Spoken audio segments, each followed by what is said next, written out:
uh, video songs. Oh, Sherry, we were talking about music, and I had thought of some opening credits and closing credit songs for this, and then Sherry said everybody should pick a song for their character that kind of gives them inspiration. So that's what that was about. Okay, I must have missed that last time. It was in the same comment where he was talking about the redacted pie, but you went on about the redacted pie and missed the pick a Uh, song. I think I was so concerned about Little Stomach that I Yeah. wasn't thinking about music. That's Well, I fair. think So tell us your great character concept. Go. yes. Fortune teller, somebody who actually can see the future and stuff, okay. using tarot cards and whatnot, then gets back to the real world, and it doesn't work anymore. But he still tries. So one of these sad sacks who sit by your downtown things with a little card table set up, trying to vainly tell the fortunes of tourists.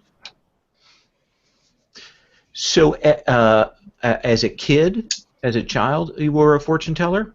Well, when we go to Narnia or whatever, Yeah, that's when you were yeah, young. How yeah. old do you think your character was? I'm trying to imagine what that kind of fortune telling or divination would have looked like for a kid. I don't know. Maybe 10, Okay. 11? Like knew about tarot before they went, or found the cards there. What are you imagining? I'm imagining had no idea until he got there. It's like, you are the chosen one. You have the power to do all this other cool stuff. So probably lived there for a while, and of course time doesn't change in Narnia, right? So like you spend like decades there, and you pop back out, and you're the kid again. Oh, so for him, it was a long, long, long, long time that he was there. Yeah. Okay. Does that work?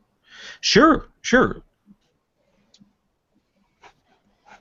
That is a little different than the one you had before. I totally couldn't remember what I talked about last time. I mean, You had a it's whole been like, whole magician thing and fan fiction stuff and a God, beautiful girlfriend and all this. Okay. no idea. I'll Sure. take your word for it. All right. Well. So we've got established for you, Misha. That's who you were. 10-year-old. Anything else we should know about this 10-year-old? I haven't thought. Version? I just came up with this concept about 10 minutes ago, so I'm still Okay. working through the details. Okay. And let's kind of go around. Who else has kind of a general concept, and then we'll kind of work on maybe some of the specific questions. I'm still interested in the guy who's a day laborer. I thought that I was looking at the keys. I think Key of Conscience is calling to me. Mm-hmm. Um, Now, I'm a little confused about the difference between childhood key and adult key. Does that mean that you're only hitting one while you're in one world and the other when you're in the other world? No. What I'm actually imagining for that is that you have two keys. And so the childhood key was the thing that kind of drove you when you were a kid. It's probably still part of your personality, but it was from then. And then your adult key is maybe something that's come up and is more present in your present adult life. Oh, okay. And so they may work together or they may clash. What do you think?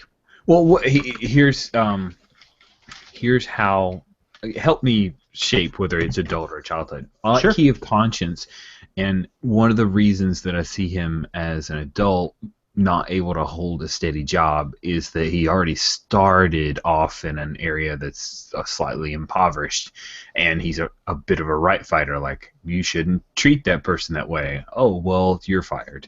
So he constantly finds fights to pick fights for other people, even if it doesn't necessarily help. Do you see that as a childhood key that bled over, or do you think that is something that has developed after? Well, the way you described it before as sort of an older kid who was very much about that loyalty and protection and that last battle thing, I think that's probably, at least when I'm hearing, it's a childhood thing that has carried on strongly. Okay.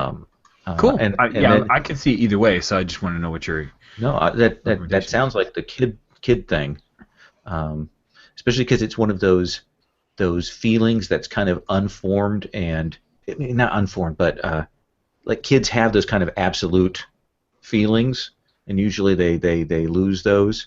So I like that that's kind of hung on. Cool. Cool. Sherry? Well, I was kind of thinking.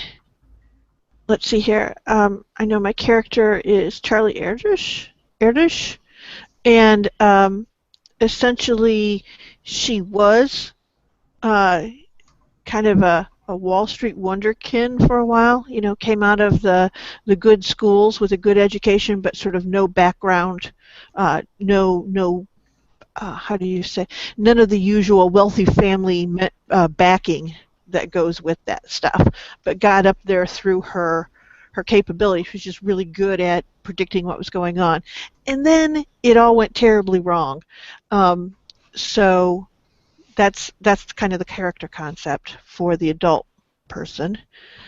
So I'm thinking, like for the keys, I want the idea of key of faith. She would just, if she believed in someone or some peoples or whatever, she just throws everything in on it. Okay. And then the adult key is more of a thing about key of patterns. So I was thinking if she can make out a pattern or if she creates a pattern, that's kind of how she works. Is she can kind of see from, she can make out a pattern in things, in things that other people don't see. Okay, so. And Andrew actually brings up a good point. Let me ask you something about your adult character. One of the things you suggested last time was your character had this great fall, and that for you, you're picturing her kind of grabbing on to this new world as, a chance to, do something again. Is that kind of what you're imagining? Oh yeah, all in. Okay. And certainly those keys sound good, and we can get those figured out. Okay. And then the model is just 1 XP, 3 XP, and then a buy off. Yep. Andrea, what about you? I actually stuck with my character concept. So she's like the overworked single mother, where she's like holding down 3 different jobs and hasn't given a lot of thought to her little adventures in Wonderland for a very long time. So as a kid, kind of picture her like almost Tarzan-ish. Like she was like the little like princess of the jungle and ran around and talked to all the animals and stuff. Slid on vines. So like her since we're talking about keys, I was going to go with the key of Daredevil for her as a child. Okay. That's an awesome one.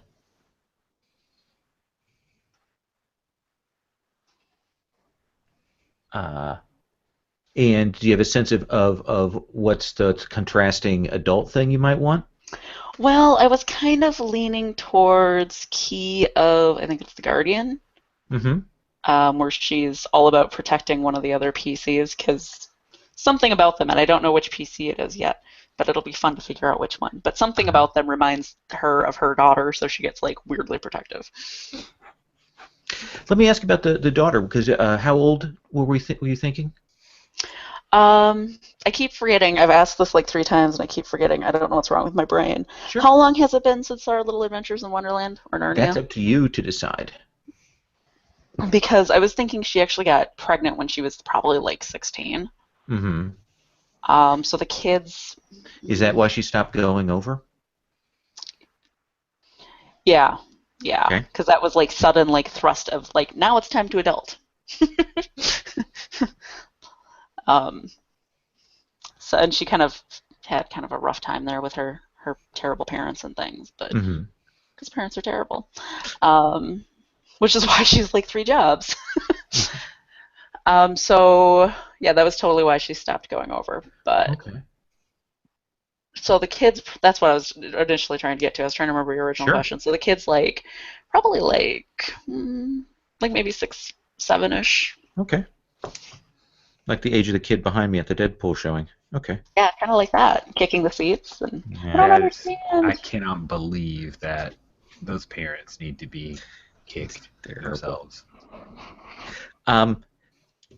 So what kind of support system does she have in terms of friends or non-parental family? She actually has a couple of older brothers that are more supportive.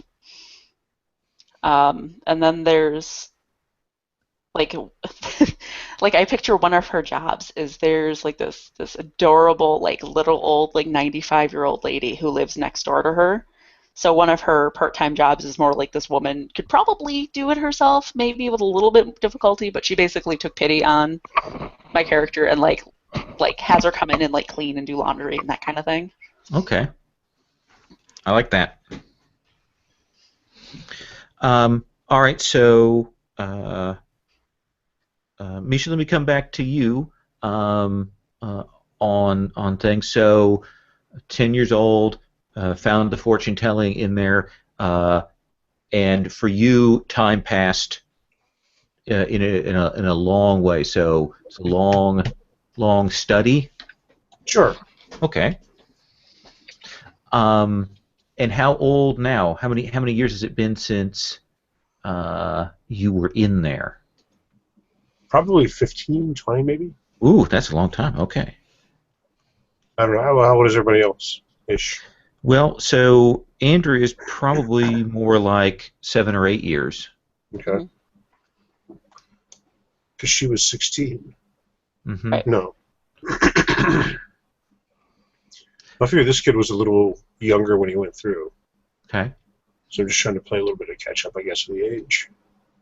So maybe like 10 years since he was in there, maybe more. Yeah, maybe 10, 15. Okay. So one of the things we're going to say and we're going to establish is that all of you were in this other world at the same time at some point, fighting the big bad. So time doesn't have to sync up here, but just to keep that in mind. That's one of the things I'm imagining. Just tarot cards, Misha, or I Ching, or everything. I figure everything. You know, reading entrails, reading bones, reading clouds, whatever. Just go crazy. Okay. Maybe it started off with tarot, but since you've been in there for a while, just got more and more of the ability to read the stars, so to speak. Okay. That seems good. And let me ask you, since we got a point of establishment why Andrea's character stopped going. Why did your character stop going over? Something personal? Something happened in the realm? Moving? What are you thinking? I think he never could get back. It's like he popped in, stayed there for like 20 years, 30 years, popped back out, could never get back in. Oh, okay. That's kind of spooky. So he's had a little bit of a rough life since he came back out. Now, let me ask you this about the 20, 30 years, just to get this in my head. The 20, 30 years, was he, obviously he didn't age physically. No, I think he did. I think he did age physically. Okay. So you're thinking he's more like a 40-year-old But now? he popped back out and he popped back into a kid's body. Oh, okay. So he did grow up in there. So He grew up. that's super freaky, dude. Yeah. Isn't this great? Okay. So he came back out into a 10-year-old's body, both with the loss of these powers, but also the loss of all the adult stuff? Yep. Okay. All right. Can I go with that? Yeah, that's kind of freaky and good. Let me come back to you, Rich. We established that him sort of aging out was the way that he did. Okay. And did he kind of accept that, or did he fight against that? Oh, he absolutely fought against it. It was he stayed for as long as he possibly could, trying to fight going back to the realm. He probably overstayed his welcome a little bit. And once you did get back, I mean, actually, let me ask you this: what's your family life like for him as a child? I think his family life was. I don't know. I want to make sure we're not getting too emo or bummer, because Andrea kind of side commented that we were all going sad. I don't think he had the best of the best of childhoods, which is one of the reasons why he so enjoyed being in this fantastical realm. Let me ask you another question related to that. Do you imagine that he went there lots and lots of times over the course of his sort of from childhood up to teendom? Yeah, I think there was some key that he could use to try to traverse, and it worked more often than not, and he used it every chance he could. Okay. So that would have made him pretty isolated from other kids. Yeah. Okay. Yeah, he was living in two worlds, but really not paying attention to the real world, not gaining a lot of life skills, not applying himself in school. All right. Let me come back to that. I'm going to ask you guys about your realm here in just a sec, but I want to come back to Sherry. Sherry? Okay. So you talked about what your childhood realm was last time. Are you still sort of on that page? Yes, I'd still like the realm of the animal people, the talking animals. Okay. Essentially, probably there's a borderlands land where like centaurs and stuff are, but then there's the land of the fox people and all the other turtle peoples and all the other things that she was in. So is how I see it. Okay. And for her, I really see it as being a one-time short trip there. Essentially that she was following Daniel, who was the guy I had the picture of, the centaur. Mm-hmm. So essentially what it was is her dad was dating Daniel's mom after the divorce, and Charlie really liked them, but she particularly had a crush on Daniel because he was so handsome. And he would go off, and so she followed him, and she actually managed to get into the place.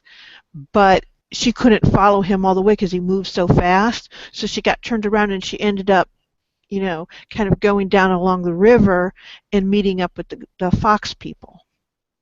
Well, he didn't know that she'd followed him. So she has her lovely adventure, but he, of course, goes back because he knows more what he's doing. He's older and has done this before. And she's disappeared.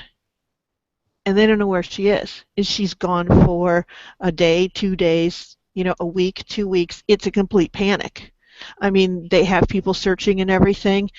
And finally, Daniel kind of starts to, suspect that that's where she's gone, kind of goes looking and stuff, and is able to find her and bring her back, essentially. But he has to help her finish out saving everyone, and then they come back.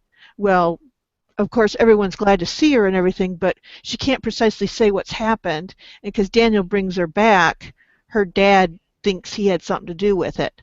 And so they break it off, and her dad, moves away and moves her away because he wants to protect her, and that's it for her. Okay? Okay. So something like that? Yeah.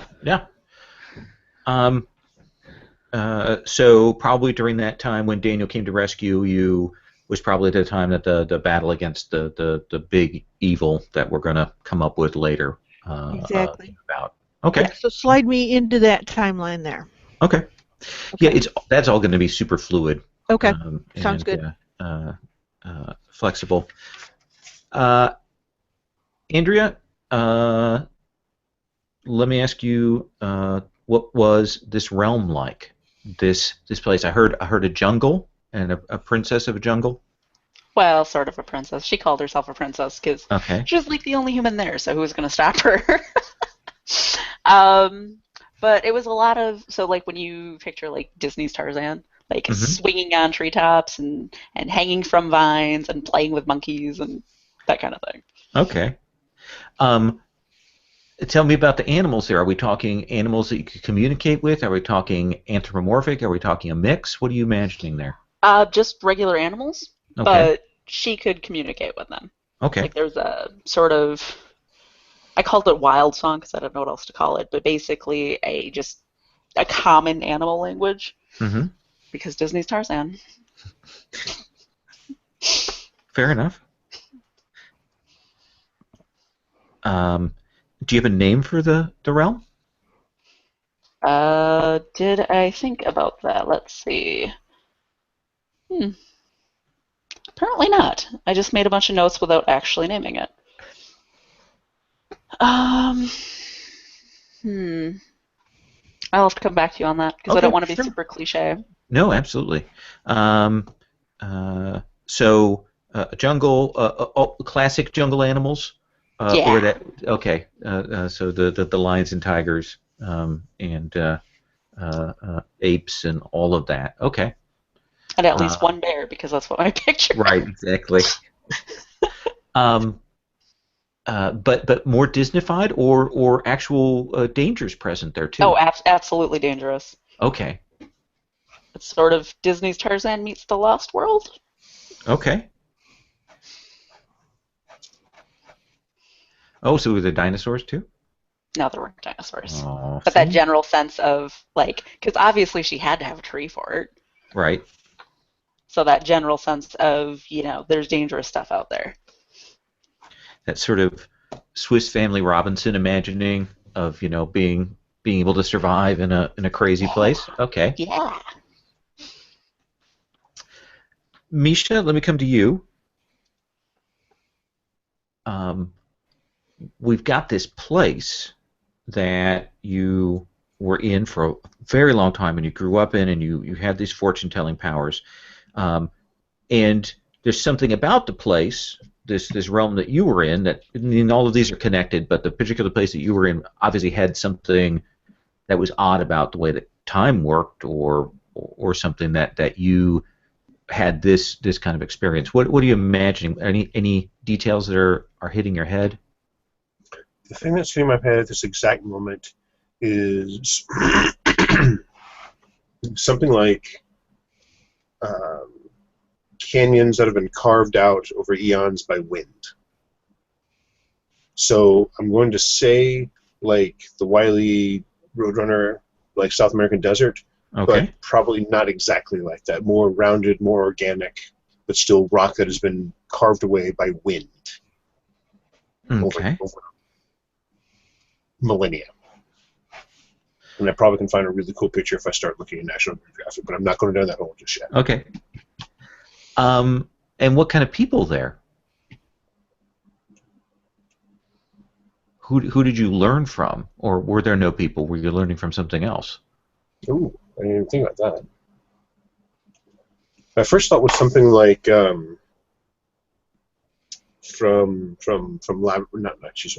Dark Crystal, like the Mystics or something. Mm-hmm. But now it's very interesting if the information came some other way. And I don't know if maybe some of it didn't come from something else. Okay. If Julia was like the chosen one type, if you're pardon the cliche. But it's just the information just came to me through various supernatural means. Like, do you mean supernatural means as in like magical books, or do you mean supernatural means as in it just went into your head? Well, I like the idea of like there being a magical deck of cards that you learn from. Mm-hmm. But then other things just started to slowly click into place as his powers grew.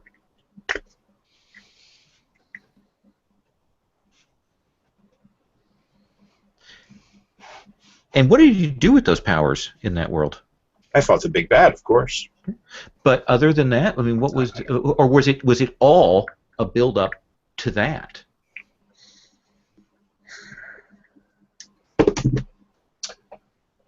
I don't know. No, think about that. Yeah. Okay. If there's a lot of people there, then possibly there's just a lot of like petty hedge magic to deal out with. But if there's like the resistance or whatever for the big bad, then maybe that's what I was doing completely. I don't know. Let's think about that. Rich, we know that you went there many times. We know that you have that sort of more classical fight for right Narnia-esque. I'm picturing you with the armored breastplate on. Yes. And everything. And I also, if anybody, if you want to drop your pictures into that session 1 notes document, go ahead and do that there. That way we can have those for ref. So tell me about this realm. I am going to cross the streams. Okay. Because as we were talking about all these cool things, I wanted something that was different. And the first thing that came to my mind is Volant, the Heir of Sky and Stone, which is a completely different RPG that I adore, but have trouble reading because the format of it is like reading a military handbook. Oh, good. I thought it was going to be like Stalker, where it's all in Comic Sans. I wish. So Volant is, remember the video game Joust? Yeah. There you go. Okay. So it's a place where the stones and there are floating sky islands, and there are many flying creatures that are raised like birds and bats and the like, and there are flying ships. So it's a little bit of Lady Blackbird. It's a little bit of the Joust RPG or Joust video game, except an RPG. It's a fantastically cool setting. Keelstone is a hack of it, and Misha and Andrea are big fans of Keelstone because they are smart and cool people. Okay. So floating animals and all this stuff. So who is there? Who's the populace? Are they people? Are they anthropomorphic animals? They're all people. They're all humans. There are intelligent, and I'm gonna drift from Volant a little bit and say that a fair number of the winged creatures are intelligent and sentient. Okay. Not all. There are just giant, birds and giant bats that are not, but there are griffins and there are giant crows that are Smartlecks and stuff like that, because I love Smartleck crows. So we're imagining that this is the place where all of the winged and flying beasts live. Yeah. Okay. Well, I like that. I like that very much. So eventually there was a big fight against the big bad at some point along the way. What else did your character do there? What kinds of things did he carry out? Oh, well, he was a captain of a magnificent flying ship, and he had the special ability, talent, whatever, the one stat that you have, that's kind of your magic stat. I think that's tied to his spear. Okay. I was trying to find something cool in Latin to call it, but I have yet to find.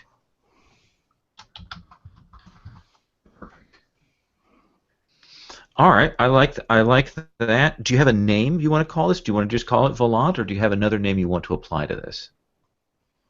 Define this. I'm sorry. The realm. The particular area. Just call it Volant. Okay. Volant, the land of sky and stone. Why not? Right. If I'm going to steal, I'll just steal without shame. Absolutely. No regrets. Never surrender. Well, let me come back to you.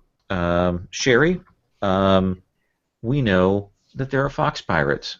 Yes. Or fox people pirates. And we see that adorable picture in there. Do you want to tell me about what went on, what you did there? Yes, I was a pirate. Well, actually, we were probably treasure hunters, but to her, when she was a kid, they were pirates. And she showed them what kind of hats they needed to wear. And she read the maps. She read maps that they found. And it was from the maps and figuring out what those must correspond to and working out those puzzles, they were able to find the 3 great artifacts that were necessary to bring down the great evil. Okay. So you were So do we mention that there are lots of islands down there, lots A of different lot of places? islands. In Okay. fact, the land, I think I said, it's called the Star-Chased Seas. And there's lots and lots of islands there. There's turtle people and ostrich people who are not very nice, and all kinds of things. Okay. Okay. Let me then.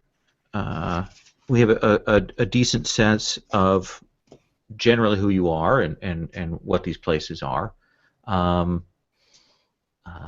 That each of you were heroes in your respective places, and each of you did things, and at some point you were all called upon to fight the big evil, and probably started out in your particular realm following that trail and battling, and then joined together, you four plus another, and went to fight this big evil. So tell me something about this big evil. What are you guys thinking? Anybody have any ideas for what we want to define that as? Something like an empire, like a person, like something concrete or something abstract? I don't know what I was thinking as far as what was behind it, if it's an empire or a person or something. Oh, okay. But I was thinking like why my realm was threatened was whoever it was, they had this basically rotting ability. Like domains that had fallen under their sway just started to rot. Okay. Did they have? Were there markers for that, or did they have like forces that were at their beck and call? I was leaning more towards forces. Okay. Like because great evils, you know. I like forces because it's more to fight. Okay. Lots of minions to fight. So maybe some like named lieutenants that had to be worked up the chain to reach whatever was at the top. Yes. Boss. Yes. Okay. Can we fight Electro Man followed by Hydro Man? Yes. But you get to choose which one you fight first. Aww. All right. So a force that was it a force that was native to the whole of this place, or did it come in from the outside? Came in from the outside. From the outside. Okay. Because if it's like this corrupting thing, then it's not native to the land. Mm-hmm. Okay. I approve. All right. So rotting thing, forces, we'll come up with a name for that. Is there a thing at the top? Is it a person? Is it a creature? Is it a cabal at the top? What are you imagining?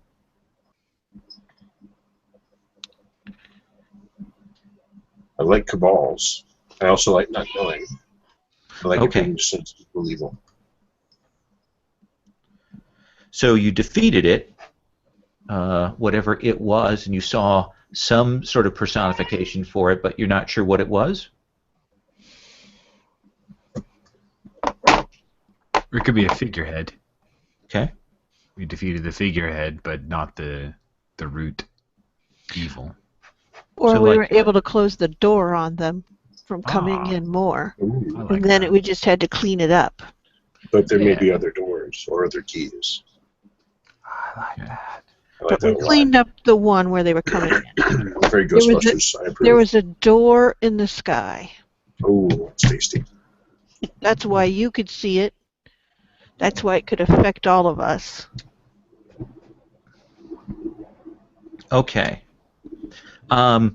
So I'm going to ask each of you what the big thing that you brought to that final battle was. What was the either the quest or the item or the particular feature, the particular trick that you brought to bear?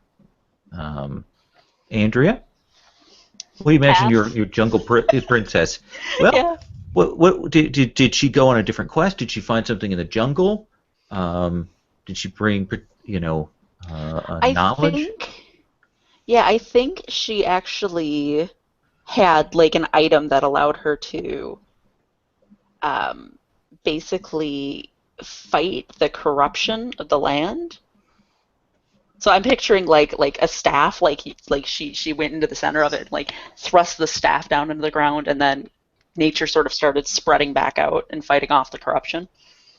So the very verdant and alive nature of the jungle, you brought some of that spirit out to battle Hmm. back the corruption? Okay, Hmm. I like that. Misha, what are you imagining that all of this training that you went through to fight brought Well, you to? twofold. One, I knew we were going to win, Okay. so that was a great morale booster. But two, I also couldn't tell everybody exactly how to win because that would change it. Okay. So I had to do a lot of management of the prophecies, if you would, Okay. to make sure that the right future came about. So you would have appeared significantly older than these other people, than these children that were doing this task, right? Sure. So were you like the Obi-Wan figure in all of this? God, maybe. Okay. Or the Gandalf? You were the mentor. Obi-Wan is cooler than Gandalf. Okay, But fair enough. if some of them were popping in and out, they might have seen me change over time, which is also interesting. Okay. So why do they get to stay young and I have to grow old? Because I have to stay here, or I want to stay here. That's a good question. Maybe the knowledge that you had, that you gained, had that cost to it. I like that too, because of course it's the future, right? Every time I did a little future thing, I aged a little bit more. Oh, I like that. Oh, that's tasty and pricey. Yes, I like those kinds of costs. Oh, it's beautiful. Oh, I hate it. Why did I do that to myself? Rich, what did your character bring?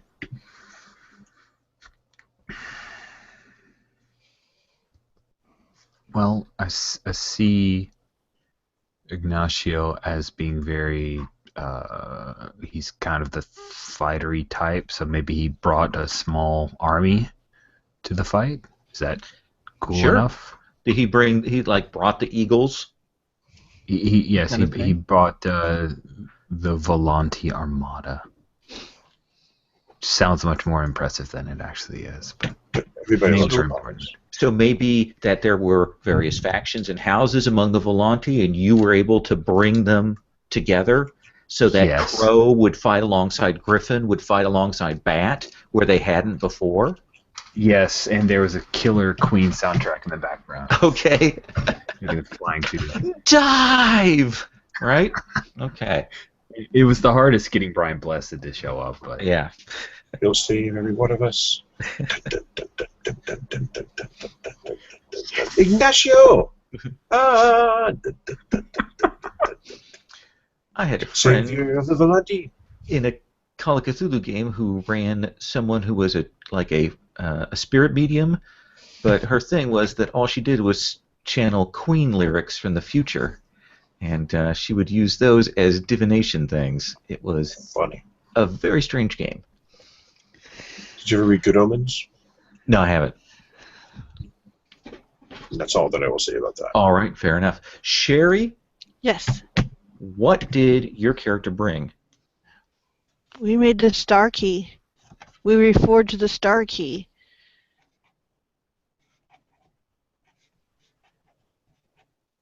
So that the Okay. door in the sky could be relocked. Okay. All right.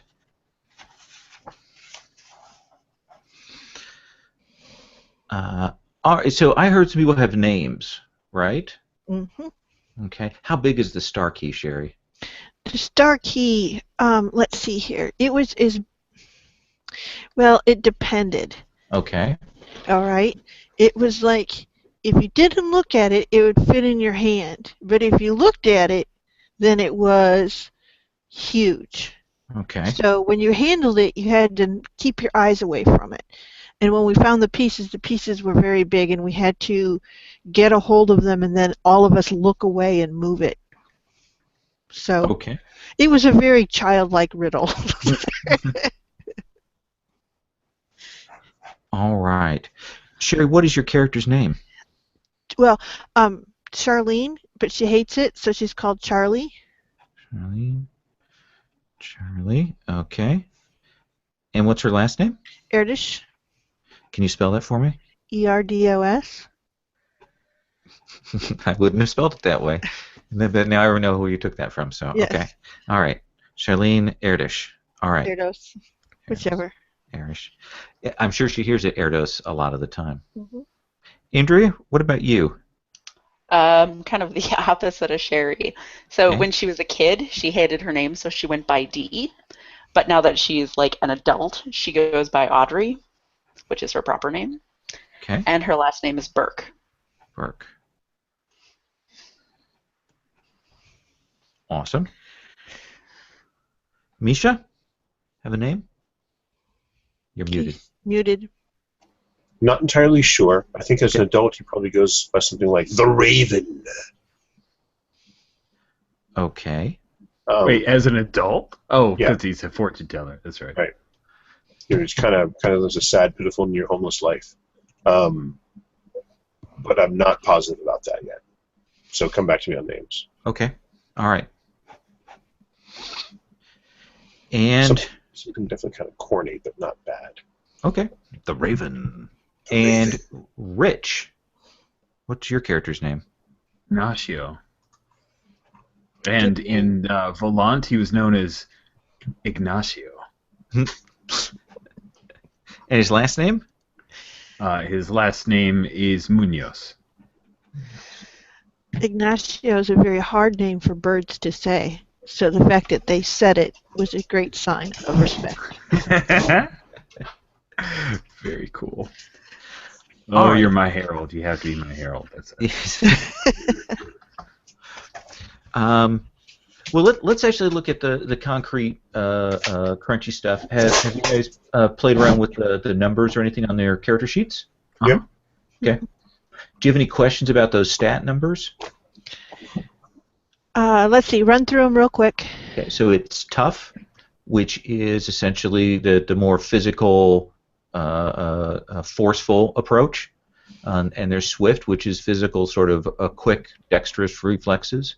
There's clever, which is sort of that thinking about it fast, thinking on your feet approach, and wise, which is drawing on knowledge, long-term thinking.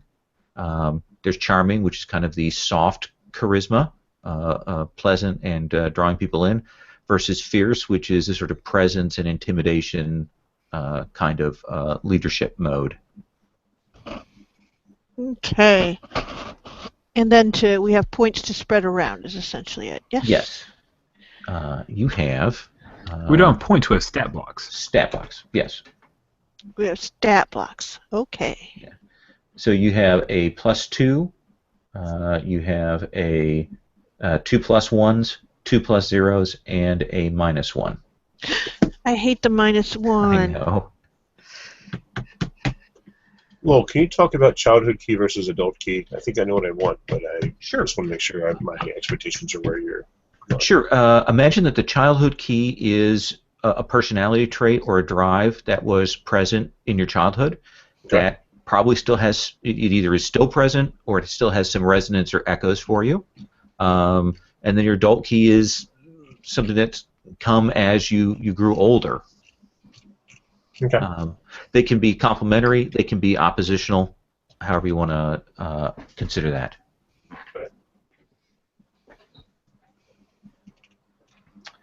Let me see here. Then I'm going to pull up everybody's character sheets real quick.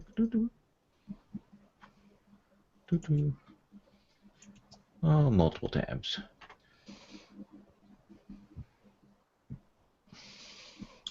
Okay. Valleys, Darkest Seas. Okay. Key of Faith. Key of the Daredevil. Key of the Guardian. Okay. Key of Conscience. Key of Naivete. Nice. I love that one, Rich. Yeah, I was tempted to go with my normal because the key of romance is very tempting, but I thought I'm going to do something different. And Key of Patterns. Okay, you're going to work on that. Key of Knowledge. Okay. And Key of the Widower. Ooh, I'll be curious to see what you're imagining as who you've lost. Someone from here or someone from the other side, Misha? Someone from the other side. Okay, all right.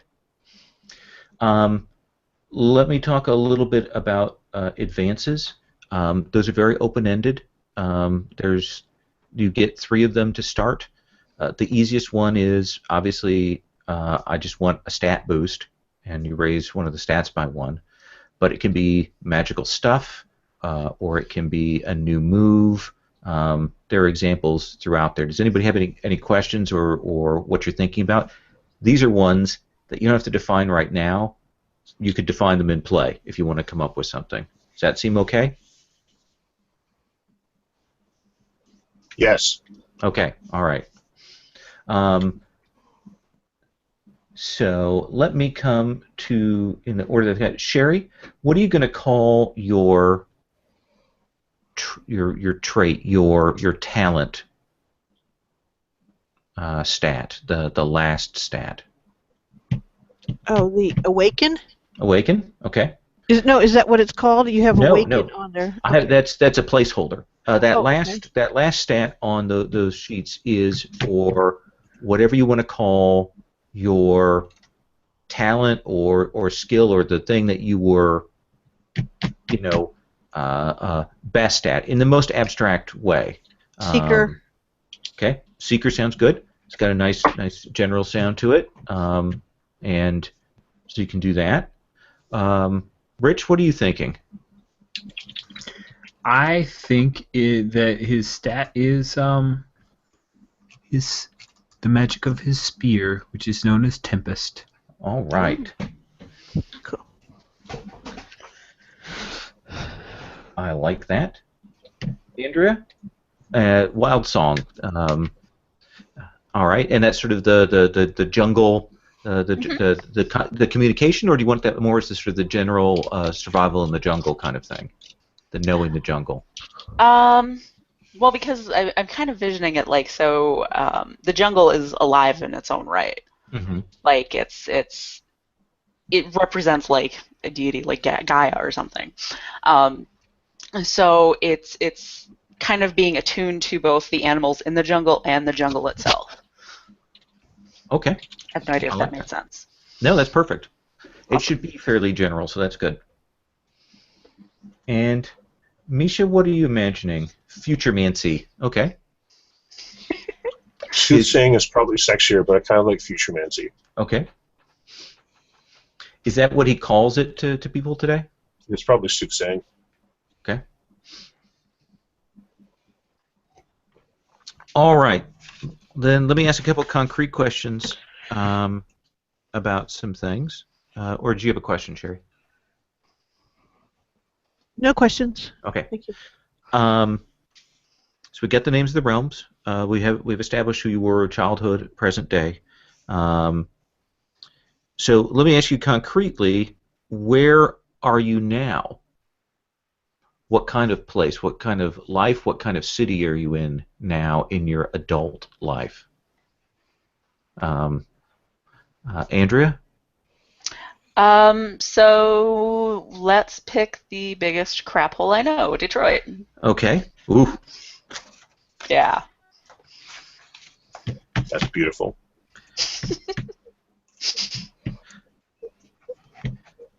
Detroit is pretty bad. Yep. All right. And working multiple jobs, getting around on public transport kind of thing, I assume? Yeah. Yeah, Okay. for the most part. All right. Misha, what about you? I'm not certain. Some Okay. nondescript large city where I can get away with this sort of thing. Okay. A better climate so that you can live on the street longer? Yeah. Okay. Maybe All not right. necessarily the street exactly, but certainly in a series of crappy by the week kind of places. Okay. Let me ask you this about your fortune telling. Does he do other things to supplement that? Oh, I'm sure all sorts of odd jobs. Okay. Ignacio, where are you at? I'm sorry, I looked up Detroit and I had no idea that Canada was literally across the. Like, holy crap! But Oh yeah, over in Windsor. exactly, I've Windsor been is to a exactly. game con in Windsor many years ago. My poor knowledge of geography has amazed me in the thing that I've learned. He is in. I think the first thing that came to my mind is Miami, so I'll just stick with that. Okay.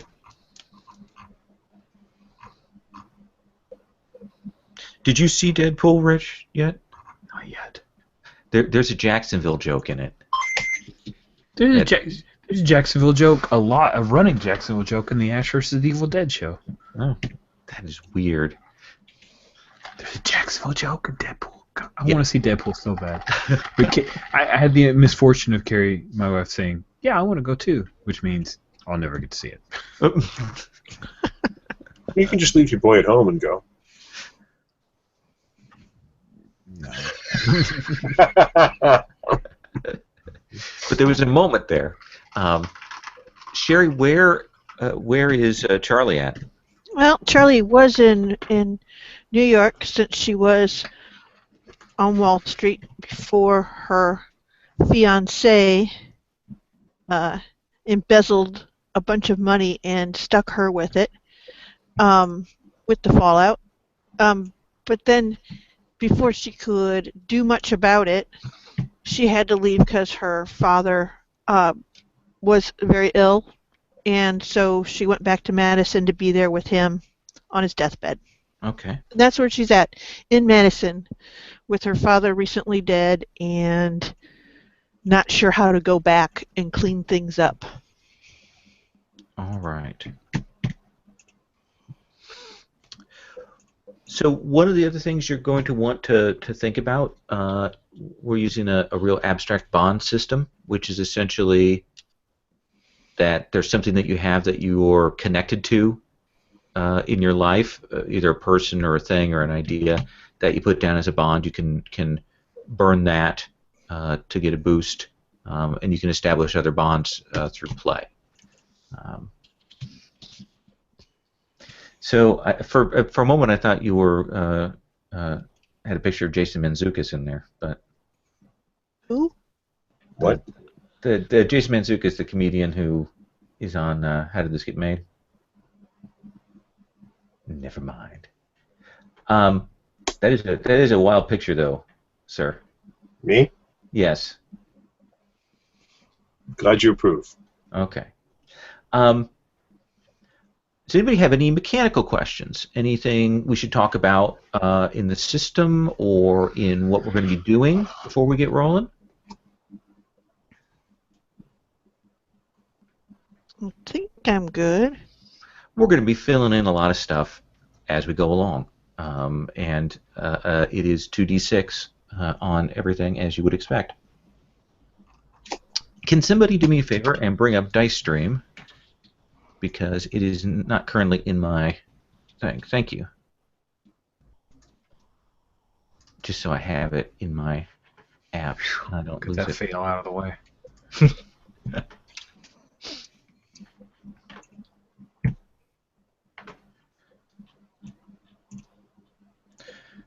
So I'm going to go ahead and get started then, I think.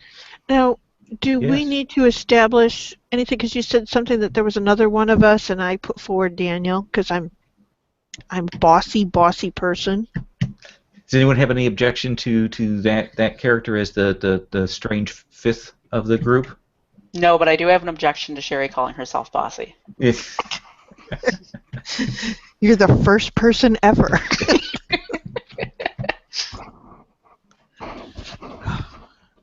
All right. So Let me go around. Where is uh, Audrey right at this moment? Where is she? Working her shift at the diner. Okay. Working her shift at the diner. Late? Early.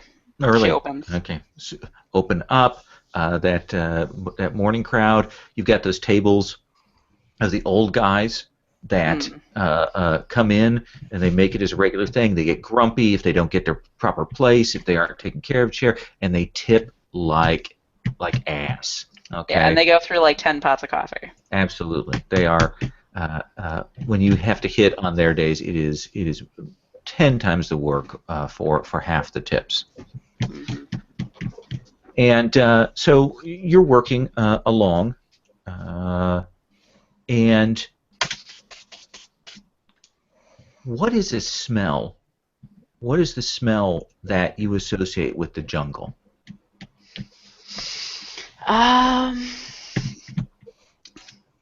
Probably. So there's a very sweet smelling fruit that grew at the top of the trees, and it's kind of a I'm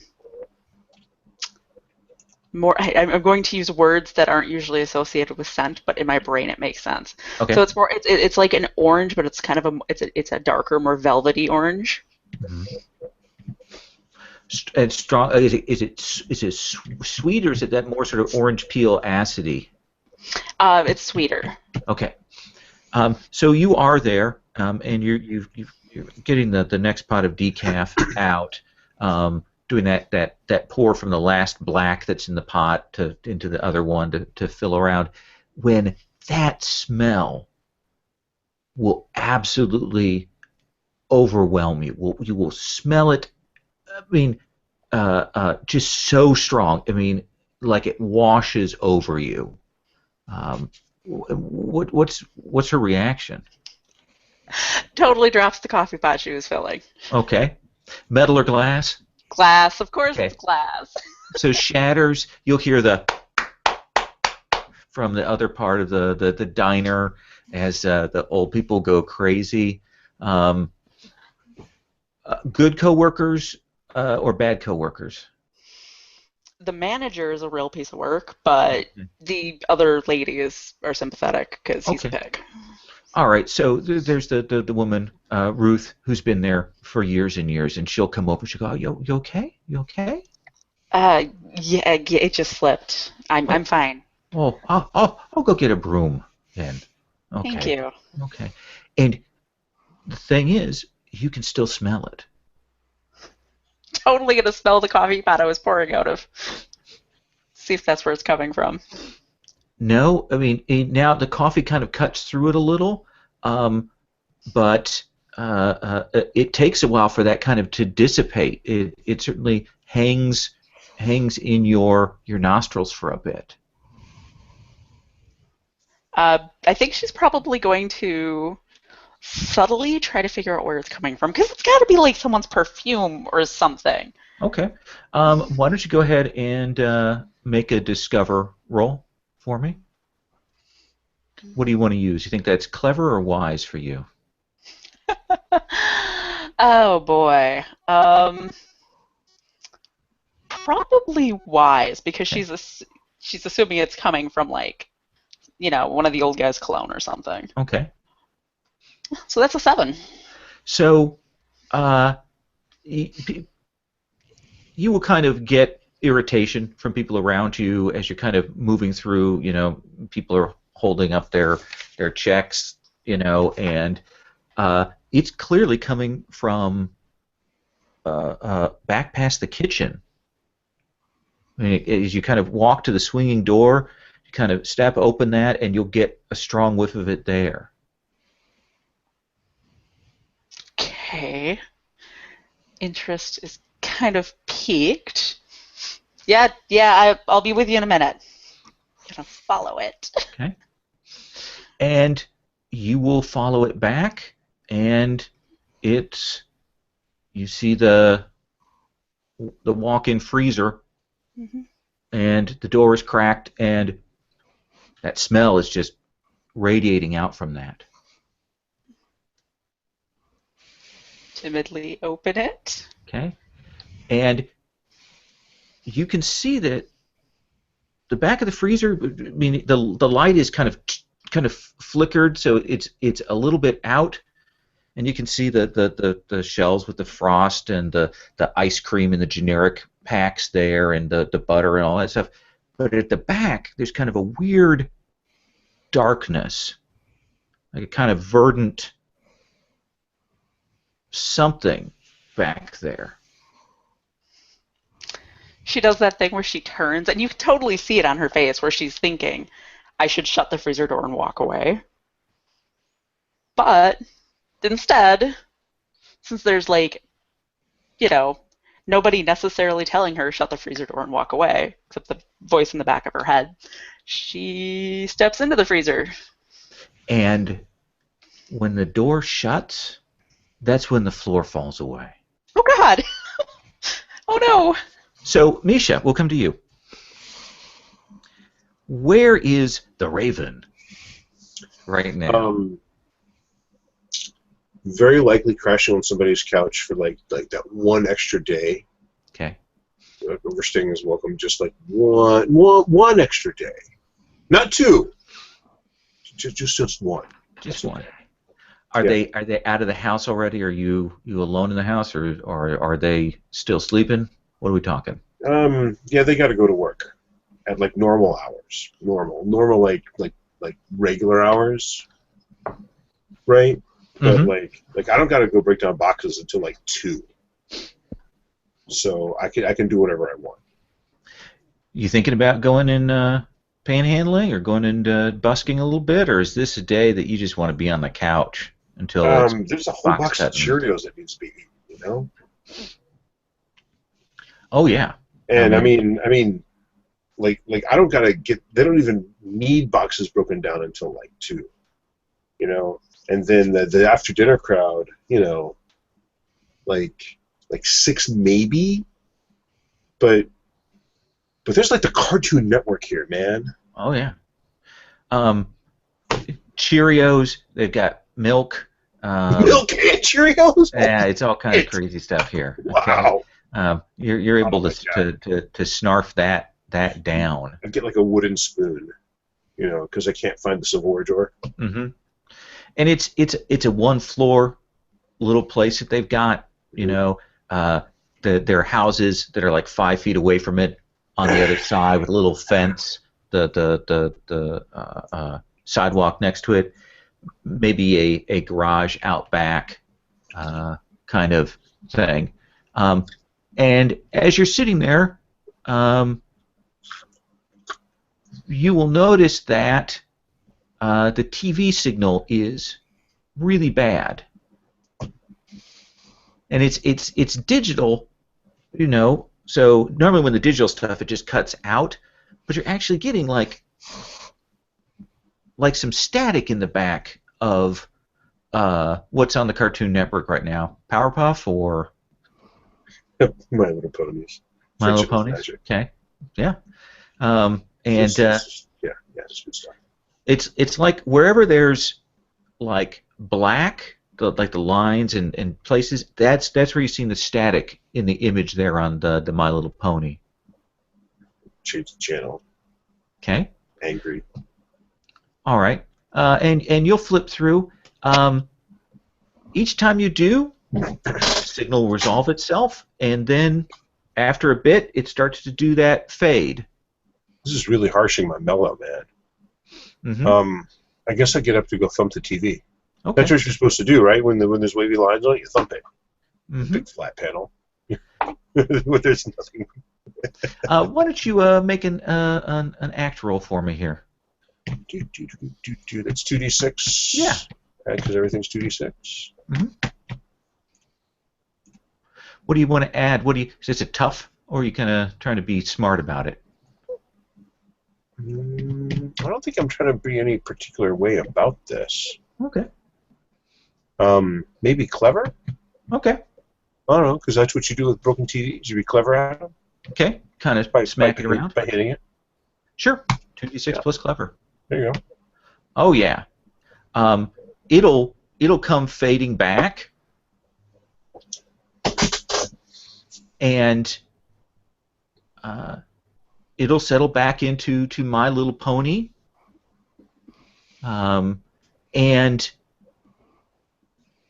kind of watching My Little Pony, and it gets sort of super engrossing.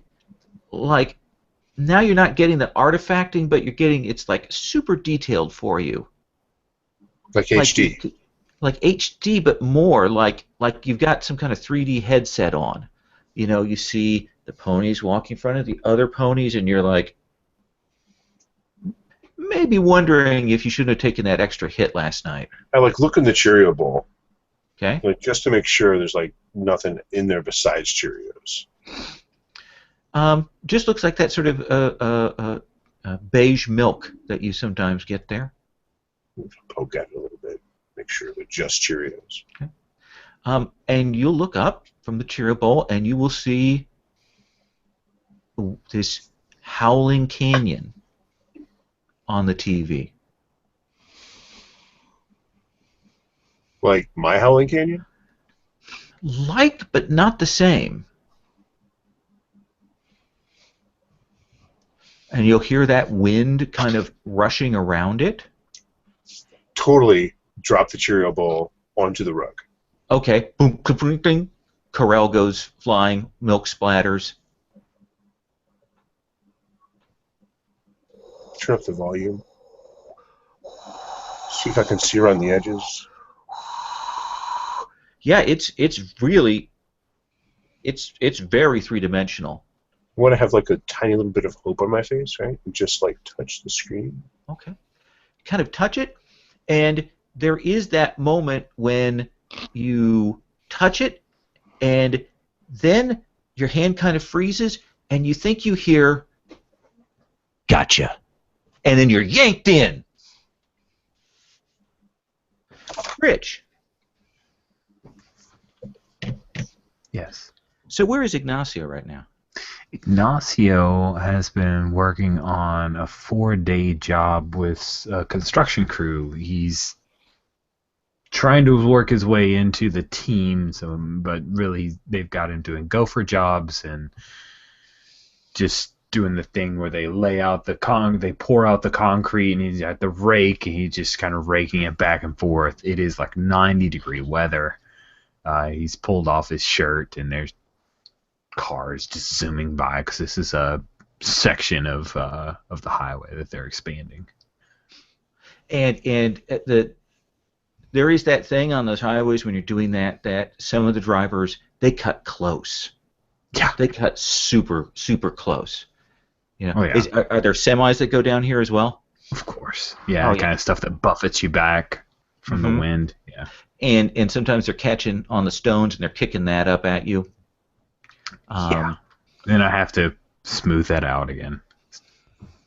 And you will be doing that, sweating, hot.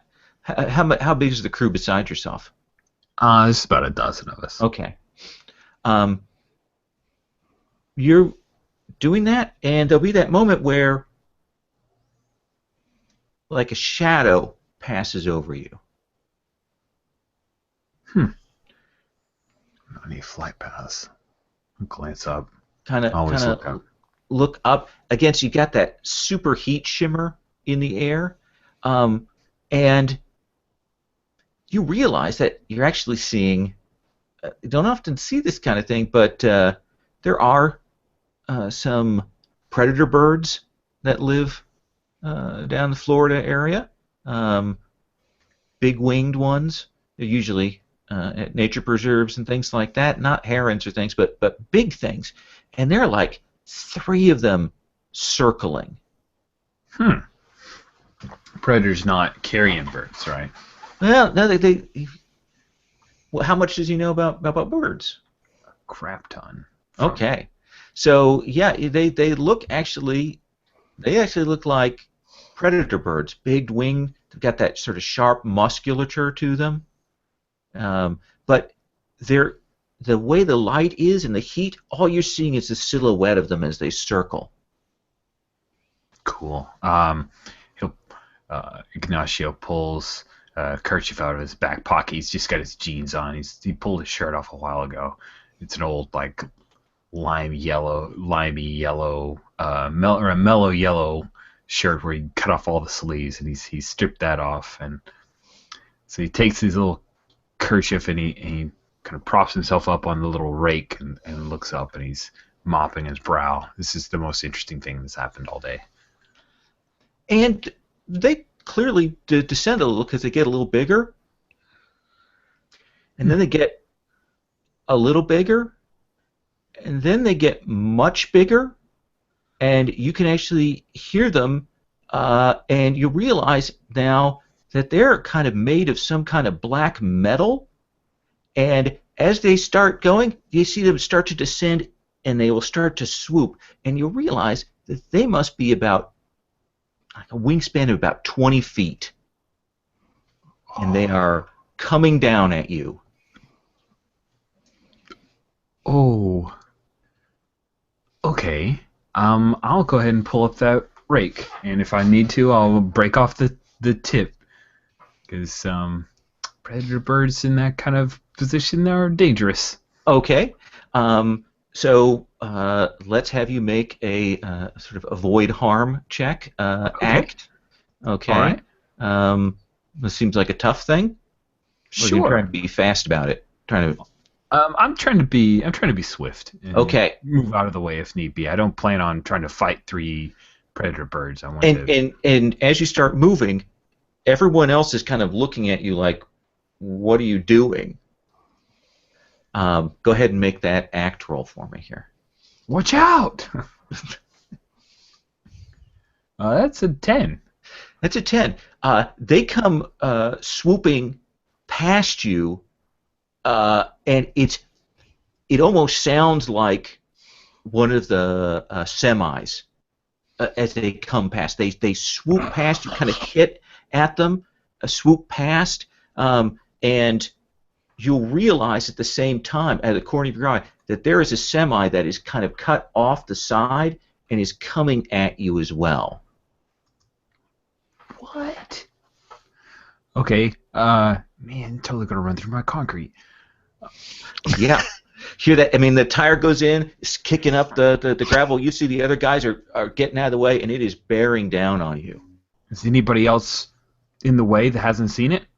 It looks like there's one of the guys has got his headphones on. He's right beside you, Stupid, about you know, 10 feet all right. away.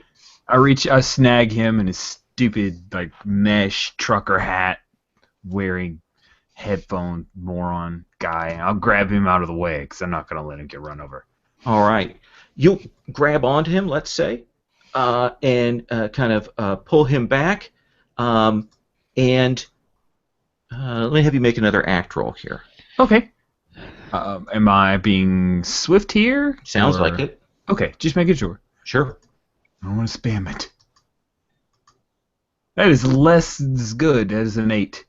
8. So you get him out of the way and to safety, and he'll hit.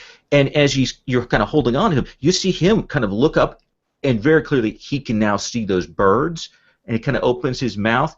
As you kind of fall, there's a ditch beside the road here, and you'll hit the embankment on that, mud, you know how that is, and you will fall down into it. Kind of come up, do you land on your feet, do you land on your butt? I've got extra weight, and yeah, so I think I land on my butt. Okay. This guy lands beside you. You guys splash, mud goes everywhere. And this guy will be like, "What's going on?" And he'll look at you, and probably the last thing he sees is the burble as you go into the mud. Into the mud? Into the mud. Oh man. Boop, boop, boop, boop. Sherry, Yes. let's come to you there, dear Charlie. Where Okay. are you at? I'm in my father's living room. I am on hold with Publishers Clearinghouse sweepstakes, trying to get the subscriptions that they foisted on him in his uh, last year's discontinued.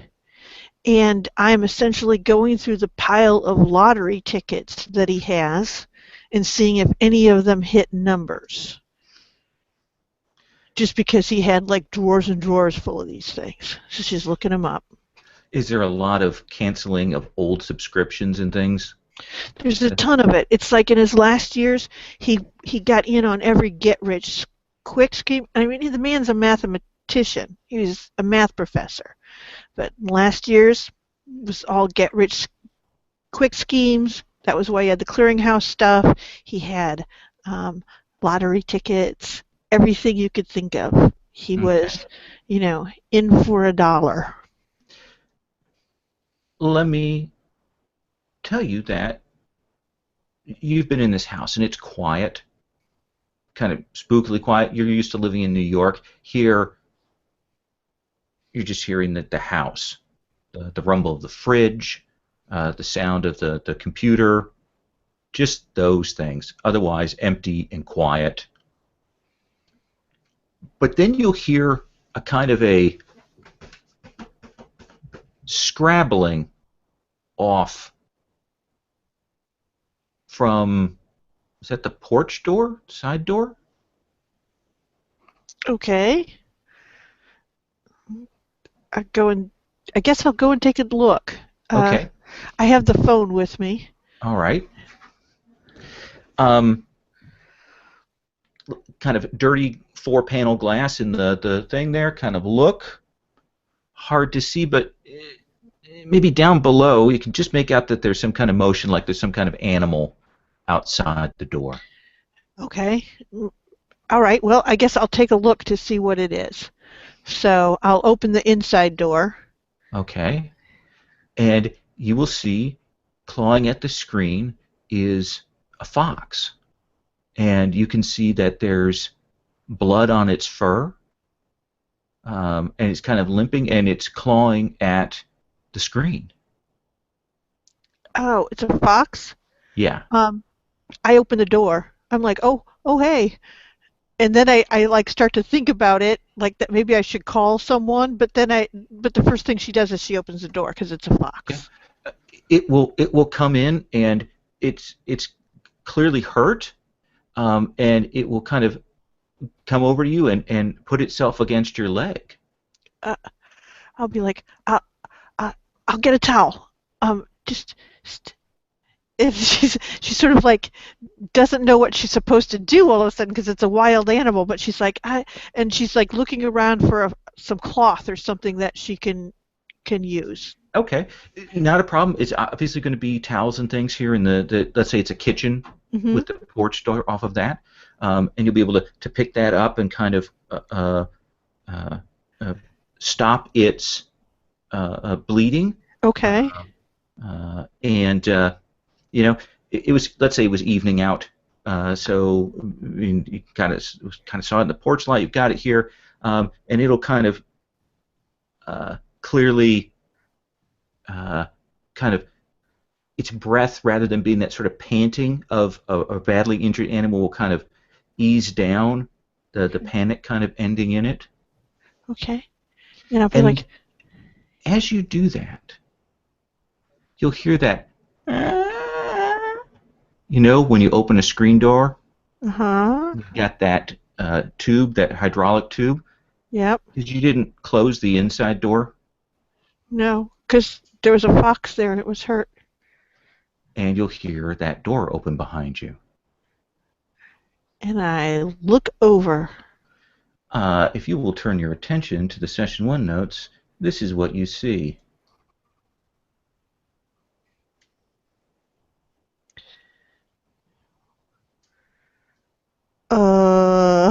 Jeez. And it's standing there, and you will see one of the hands come out of the pockets, and you will see that it has a knife. What do you do? I pick up the fox and I run. Okay. That seems like an act, and I think swift, right? Yeah, which is not my best. Okay. So this is just a plain straight roll. 8. Okay. So you'll be able to run, but you're running in the house. Where do you go in the house? Wow. Okay, so what it is she's booking for the breezeway out to the garage. If she can get into the breezeway, she could. There's a pretty good lock that she can actually keep, such a close behind her, Okay. and then she can get to her car. All right. So you will run to the breezeway. You will hear the patter as the figures is coming behind you. You realize it's not like shoe sounds. It's like animal feet sounds as it chases you, and you will hit that door to the breezeway, and get that lock open and shut it behind you, and you will see it stop. Rabbit face looking at you through that thing. Little window. You can't quite tell if it's real fur or plastic. It's just there. And she sort of pauses. She starts backing away towards the car, towards the garage. Okay. And you'll step back, and have you ever backed up so far off of a step that you just go, you just fall, right? Yes, I have in fact done that. Yes, I've seen you do that. So you will take that last step, and there will be that moment when you will go back and you will fall, and what you'll see for just a moment is almost like there's a tunnel of sky as you fall down in. Let me take a drink now.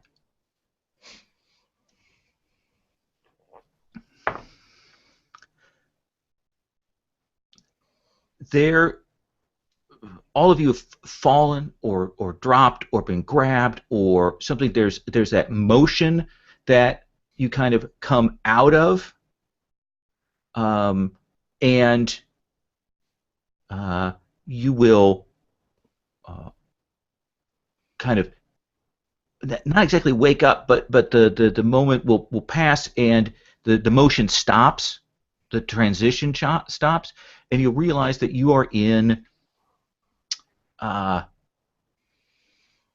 room, but the room is tilted, like at an angle. The floor is at an angle. You guys are kind of on the bottom. There's rust around and tubes and things, and you will see each other. You four in this place, in this weird room. So, Andrea, describe what you look like. What do they see in the chaos of this? So she's wearing like in the picture. I'm just stealing it because it's fantastic. Like the bright pink apron with that really gaudy yellow like diner's outfit, and she probably looks fairly freaked out. All right. Her hair was probably supposed to be like in like a knot or something, and it's totally come completely helter skelter. And no injury. I mean, that's the thing, is you kind of check. Haven't fallen, haven't hurt yourself. There's leaves in here that you've kind of fallen on. What about you? What do they see when they look at you, Raven? Well, they probably know me as David instead of Raven. David. That's Okay. my street name. Creds. No, they just see like a slobby-looking guy sitting on the floor, looking very, very confused and excited and hopeful and scared. And you look younger than the last time they saw you, right? Yes. Yes, I do. Okay. Yeah. And Ignacio, what do you look like? to them? What do they see? Bronzed skin, shirtless, wearing old work boots and really worn jeans, covered in mud. He's sweaty. He has a broken brake. Yeah. Still clutched in one hand there? Yeah, still clutched in one hand. All right. Oh, and another wooden spoon. Okay. And what about you? What do they see when they look at you, Charlie? Let's see here. You're going to see, well, she's got a fox wrapped up in a towel, clutched to her chest, a cell phone, and she's dressed in sort of like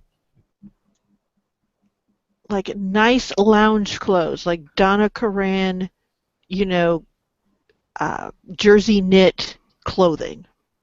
So it's sort of stylish, but it's clearly lounging clothes, not so. Not any kind of. Nothing you would actually go to work in, Okay. precisely. What do you guys do? Wow.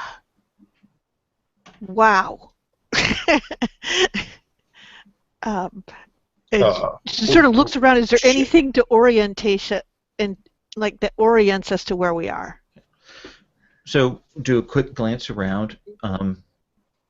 It looks like the room is mostly made of metal, but at an angle, and there might have been fittings for something up and around. It almost looks like you're in a ship that's tilted. Oh. But a ship that's clearly not been anywhere for a long time. I mean, it is clearly stuck here and wrecked or something. There's probably a door out of here, but kind of looks like rusted, and maybe a porthole with cracked glass. What do you guys? Can we see sky through the porthole? The porthole's filthy. Oh. So let me move on. Let me ask some other people what they're going to do as you kind of do your glance around. What about the rest of you? Audrey's going to scramble to her feet, and she's kind of like patting down her apron, and like pulls out like a butter knife. Okay. And she kind of holds it out defensively, and she's like, "Okay, what is going on here?" Got the wooden spoon. I'm like,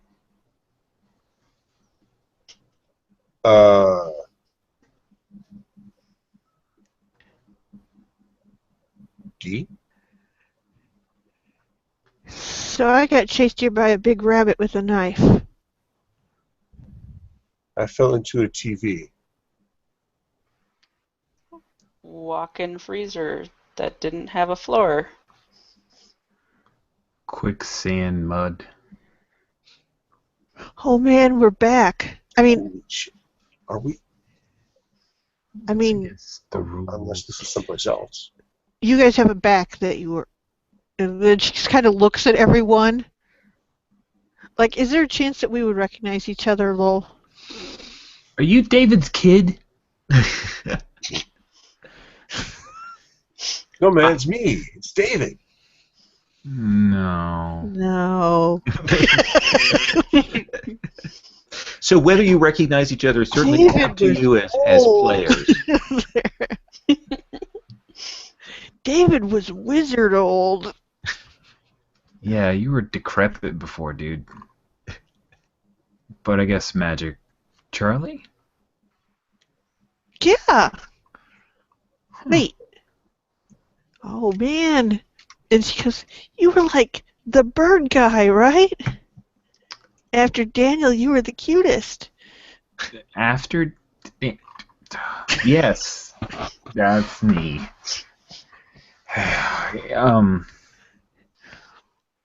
You look so tired, Charlie. It's been a hard 2 weeks. Let's put it that way. And then she kind of looks at Audrey. She kind of goes, "You look familiar too." and Audrey's like pushing against the back of her head because she's pretty sure she's hit it. Like, okay, this is crazy. This can't be happening. You remember that sometimes strokes have the associated smell thing, so you're wondering if that's going on? Wow. Wait, didn't you have a staff? Yeah, it's D. Oh, that's Hey. right. I'm pretty sure all of you are figments of my imagination. I think this whole place is a figment of our imagination, but who cares? We're back. I'm going to look around for some stones, see if I can cast them, see if it works again. Okay. I'll say you can find bits and pieces, probably some coins and pieces of Coins. metal. Shit, Okay. yeah. Okay. All right. And what do you want to do? I just want to see if it works. Okay.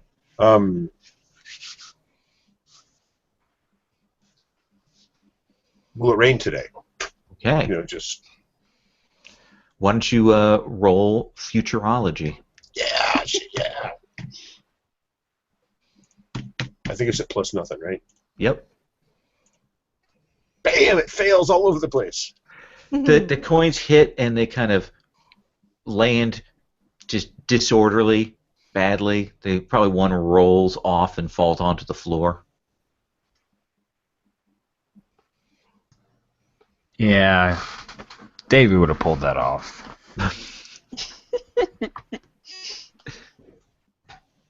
Unless you were trying to do some lame trick. You always were an asshole, you should.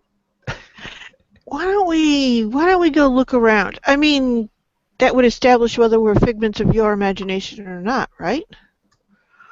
How would that establish your figments of my imagination? I If you're don't know. figments of my imagination, then looking around is just going to be more imagination. I'm arguing with myself.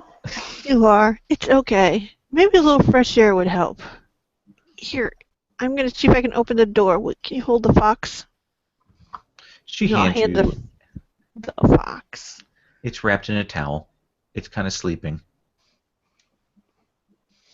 And I'm going to try to open that door. Okay. It takes a bit. If someone else joins in, you can get it open. I'll try.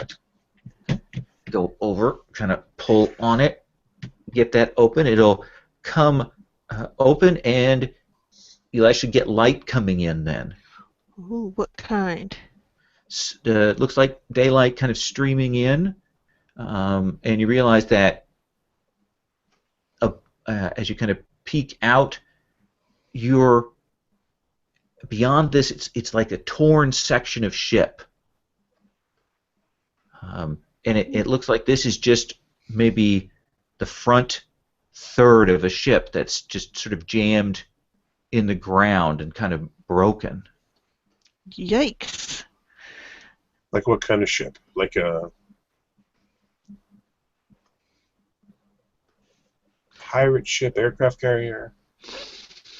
I would say that Ignacio will realize that it's an airship. Oh, are we flying? Oh, No. I didn't think so. Just good to ask. This is an airship. Not anymore. I have a ground ship now, man. If we go over to the edge, can we see what's around us? Are we out in water or in... Climb up, kind of look out, and you will see that it's kind of some mud flats, looks like, scrub, and dozens of airships, skeletons of them, Holy shit. wrecked and strewn all about the plane. Oh, dude.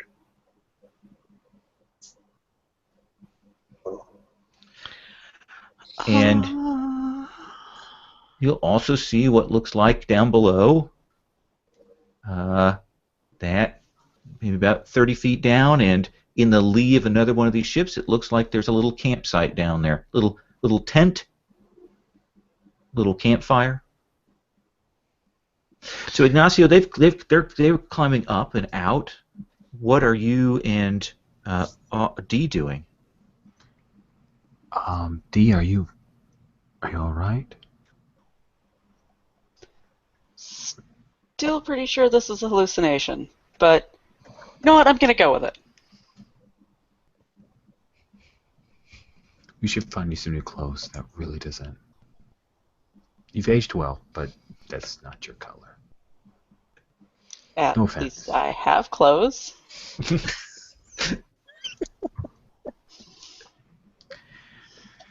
Hey, Lowell, Touche. any chance there's a pair of shoes in here? Probably not. Well, let's find out. Just roll me 2 dice. Kind of hope there's not. Nope. There's a shoe. Sweet. It's Where- probably a half boot, kind of nice, Okay. like military sort of style. The laces are a little bit worn and ragged, but you can fit it onto one of your feet. Sweet. I'll wear a shoe. Okay. And I'll kind of turn to the others and go, look, there's some people down there. We should go and speak to them. I'm sure they can clear this up for us, or at least tell us what's happened with all these ships. How long we've been gone? Can there stars or moons or anything? It seems like you're at midday here. Dust in the air, kind of hot sun beating down. So it's, I will say, no problem for you to kind of clamber down. Are all of you going down? What are we thinking? Well, there's the issue of the fox and the clambering. They don't sound compatible. True. I can carry the fox if you need, Dee. It's fine. Can you get down there with one hand? Oh, yeah. I mean, I went up and down riggings. I'm sure I can manage. Right.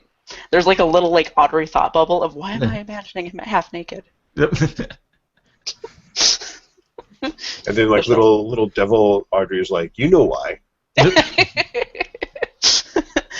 So she'll hand over the fox. Okay. All right. So this is a little more risky for you, there, Ignacio, if you want to climb down, pull in this fox. So let's have you make a roll for that, an act roll. Okay.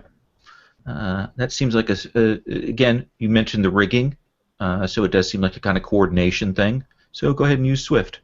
All right. I will do that. I do not want to hurt. I remember Charlie's thing about foxes. So I don't want to hurt this poor little creature. Although waking it up and making it walk on its own would probably be smarter, but I'll just go with it. That's fine. Oh, that's a horrible failure.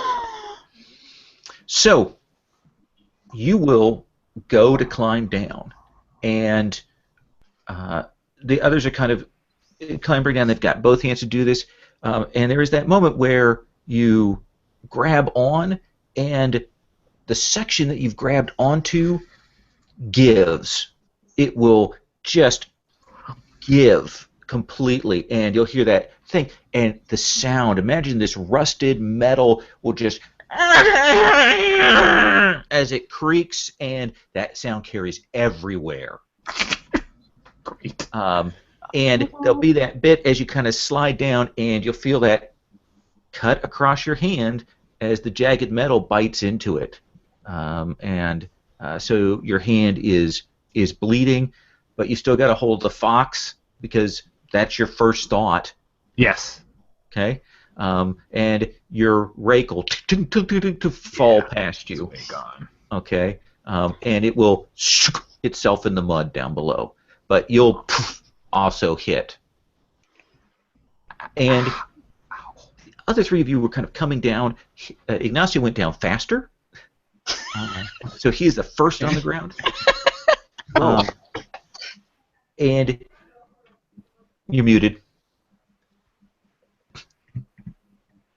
I Still love muted. that. I look like a goof. I'm so sorry. I run over to him. I see his hand is bloody. I'm like, because I really ran over for the fox. Yeah, I'll hand it the fox. It's I'll okay. hand it the fox. It is not bloody. It's mine. The fox is fine. No, I'll take the fox here. And she Here. goes, you need someone who can look at that. As in, not me. And as you're doing that, you will see at that little tent, the little flaps will come open, and you will see this figure kind of come up and out, and I will drop the picture of him. It's not a big rabbit guy with a knife, right? No. No, it's a different picture, so it's probably like, I don't know, a hedgehog guy with a knife. It is a walking raccoon. He's got a little jacket on with a tie. He's got sort of half pants and long socks that are plaid that go up to the half pants and shoes. And he will look over at you, and he gets into that animal sort of wide-eyed terror thing. But the fox, Sherry, as it's kind of being passed, will jump out of your arms and run over to him. Oh. And he'll kind of stop and look at the fox. All right. And I will call out, greetings, Natty Raccoon. We have just arrived. I bumbled out into the mud.